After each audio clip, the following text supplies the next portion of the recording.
আসসালামু আলাইকুম। আমি মেজর মোহাম্মদ মাহবুবুল আলম, অবসরপ্রাপ্ত। বাংলাদেশ সেনাবাহিনীতে ২৪ বছরের অধিককাল চাকরি করে সাধারণভাবেই অবসর গ্রহণ করেছি। আমি রাজশাহী শহরের একজন স্থায়ী বাসিন্দা।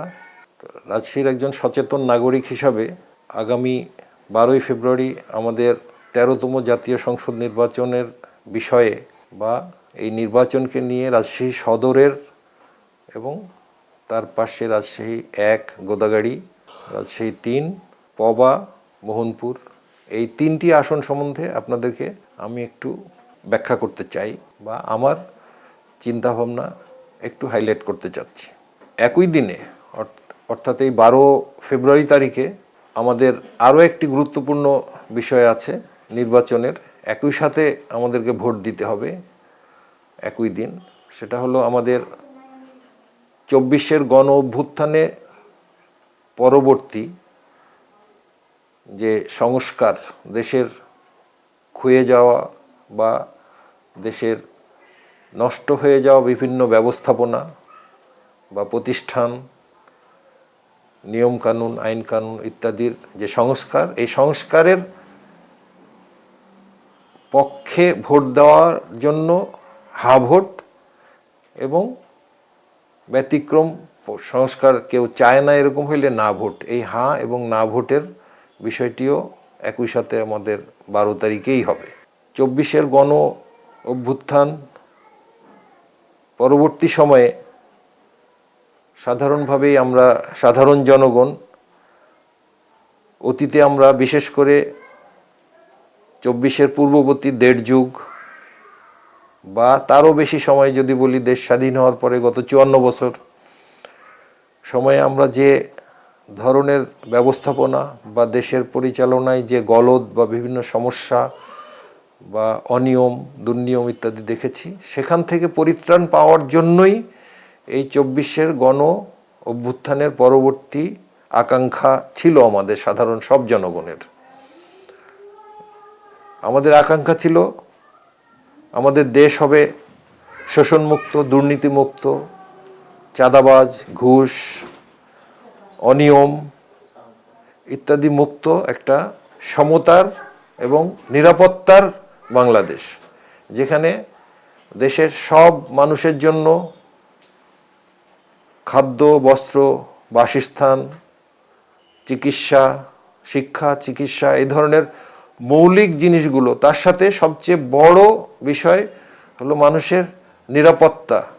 এটা বিশেষ করে নারীদের, শিশুদের, বৃদ্ধদের বা সবার নিরাপত্তা, কাজের নিরাপত্তা, কাজের যোগ্যতা এবং অভিজ্ঞতা, শিক্ষা ইত্যাদির মাধ্যমে মেধার মূল্যায়ন করে মানুষ যে উন্নতির দিকে আগাবে সেটার নিরাপত্তা। এই নিরাপত্তাগুলা আমাদের দেশে নিরাপত্তার ধারা সূচিত হবে, আমরা নিরাপদ পথে এগিয়ে যাব, এটাই আমাদের ২৪ গণ অভ্যুত্থানের পরবর্তী চাওয়া ছিল। তো এই চাওয়া আমরা এখন এই আগামী ১২ই ফেব্রুয়ারি নির্বাচনে, ১৩তম জাতীয় সংসদ নির্বাচনে যিনাদেরকে আমরা এমপি হিসাবে নির্বাচন করব, ওনাদের মাধ্যমেই এই আমাদের চাওয়াগুলো আমরা পেতে চাই বা আমরা পাবো বলে আশা করছি। রাজশাহীর ২ আসন অর্থাৎ রাজশাহী সদর বা সিটি কর্পোরেশন এলাকা, এখানে ৯ জন আবেদনকারী এমপি প্রার্থীর মধ্যে ৬ জনের আবেদন বৈধ বলে স্বীকৃত হয়। এর মধ্যে প্রধান প্রতিদ্বন্দ্বী হবে ১১ দলীয় জোটের ডক্টর মোহাম্মদ জাহাঙ্গীর সাহেবের সাথে বিএনপির মিজানুর রহমান মিনু। জনাব মিজানুর রহমান মিনু, উনি একসময় রাজশাহী সিটি কর্পোরেশনের মেয়র ছিলেন, এমপি ছিলেন, কাজী ওনার সম্বন্ধে দীর্ঘ আমি আলোচনা করতে চাচ্ছি না। আর ডক্টর মোহাম্মদ জাহাঙ্গীর,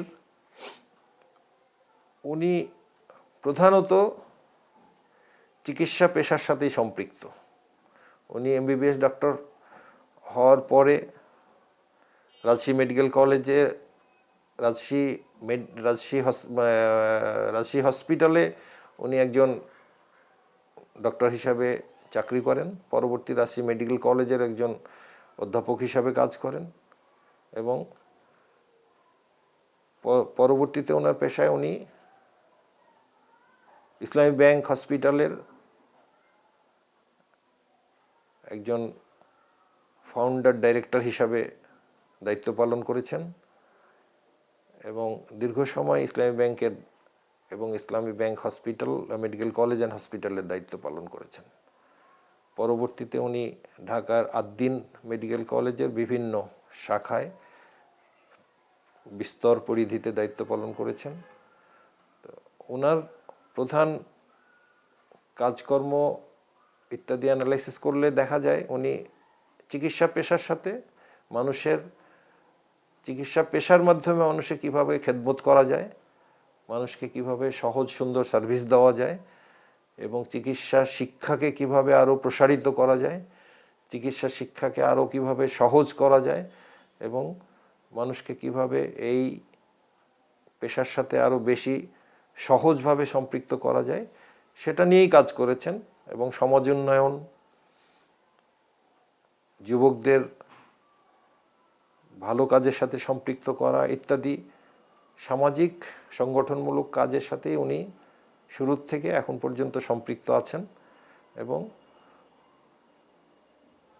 উনার অতীত অভিজ্ঞতা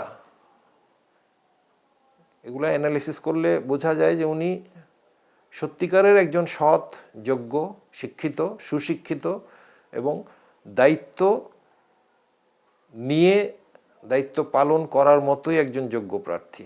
আপনারা আপনাদের সুবিবেচনা রাখবেন।